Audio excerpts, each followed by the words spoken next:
The vast majority of my paintings are painted in situ. I paint all year, in every season and in every sort of weather. It can be challenging at times, as the weather in this country can be a little bit unpredictable and very recently quite dramatic. So I visit a number of places that over the years have become very special to me for whatever reason.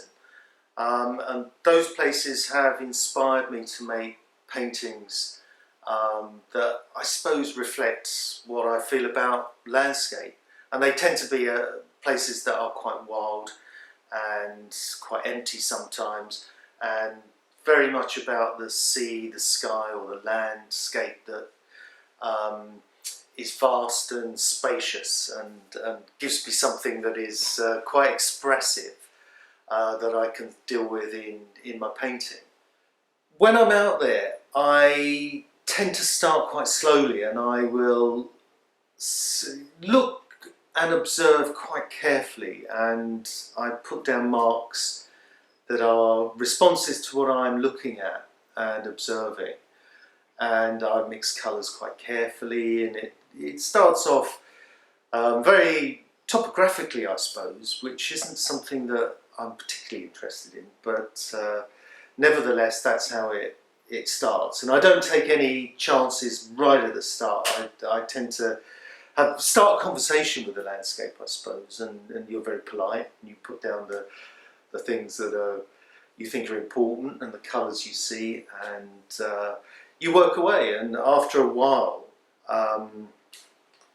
other things happen. The paint I use and apply, I start to get interested in that, and it becomes far more malleable, and I move it around and rework things, and you know, the subject can change, and all sorts of interesting things start to happen. The beaches of Cornwall are vast and wild, and I particularly like going there because the waves that you get at North Cornwall are huge and powerful, and that can be very inspiring to paint. There is also the light of Cornwall, which you do notice. I go there, and it's an incredibly beautifully crisp, clear light, and that's something I think that gets reflected in the paintings I make there. There is a lot of drama as well on the beaches of Cornwall that I love capturing.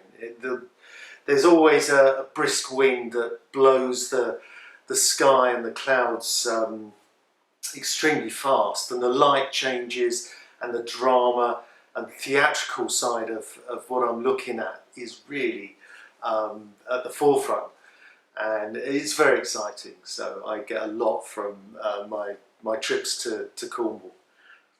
Scotland for me is awe-inspiring. The landscape is just completely out of this world, and I love going up there to try and capture something of the vastness of what I'm experiencing up there.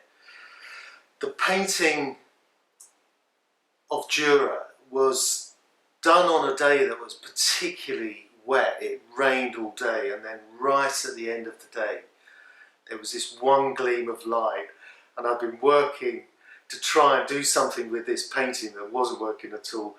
This gleam of light happened, and suddenly the painting just snapped into being, really. And yeah, that's a nice result that doesn't happen that often. London is very special to me. I was born in London, and it holds a lot of memories. Although I now live in Dorset, I still think of myself a bit as a Londoner, and will always want to go up and paint London for not sentimental reasons, but because I love it. It's my home, and there's still places I go to that remind me of younger days.